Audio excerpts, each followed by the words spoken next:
Hello guys, welcome to 5th generation and welcome to another unboxing and testing. Shoutout po kay Sir Teddy. TP50 13 joules by Umerex Tactical Pistol caliber 50 T4A. Specs 13 joules TP T4A TP50 Gen 2 Black 0.50 CO2 power 13 joules power output. Ayan. So, bali ang bala ay pwedeng rubber. Ito yung caliber 50. Yan yung caliber 50. Ito naman yung aluminum ball, caliber 50. Ayan. Yan yung caliber. Yan yung bala nitong TP50. Ayan. So, ganun kalaki. Ito yung usually bala nung airgun na 4.5. Yung black. Ayan, compare mo sa TP50. Ganun kalaki yung bala niyan.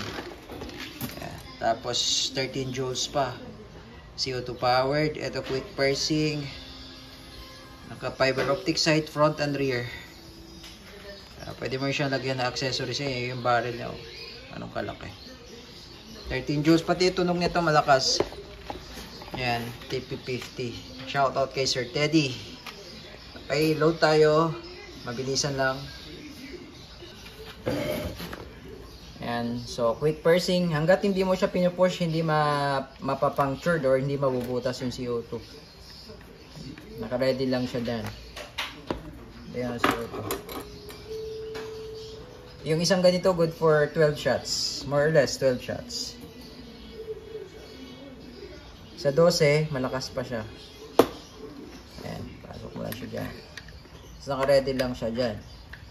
Hanggat di mo siya pinapalo, hindi mabubutas yung CO2. Kahit gaano pa katagal naka-standby yung CO2 dyan, hindi mauubos po yun dahil hindi siya activated.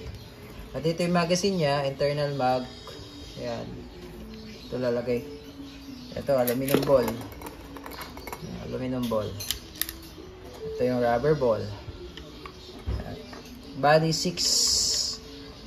6 po. Ano na ba yun? Ayan. Ayan. Okay. So, yun. Yung mga pwedeng accessories dito, flashlight, laser. Ayan, pwede.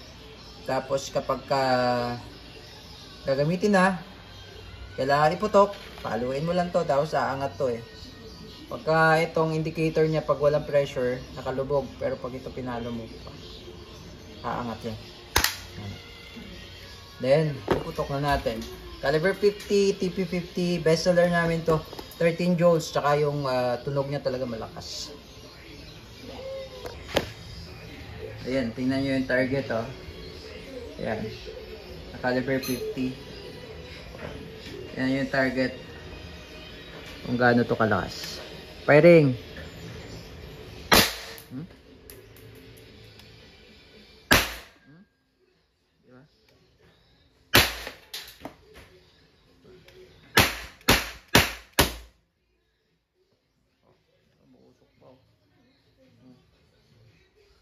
Busok pa. Ayan, so meron pa po yan. Naka-ano na tayo, naka-6. Reload ulit. Naka 6 shots tayo. Another 6.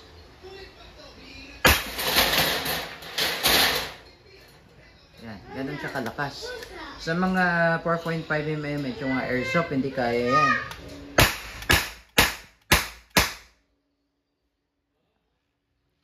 Malakas pa siya, 12. So, kailangan bago nyo i-release, paputokin nyo na paputokin hanggang sa humina.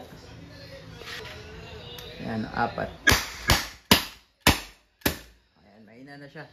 So, 12 shots and so on, mahina na siya, no?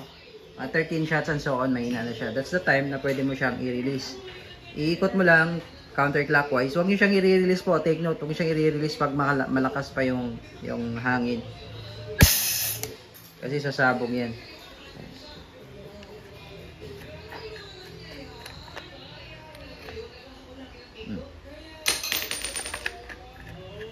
Pagka gagamitin naman agad, interval lang 2 minutes, pahinga lang muna bago lagyan ulit ng CO2. Ayan.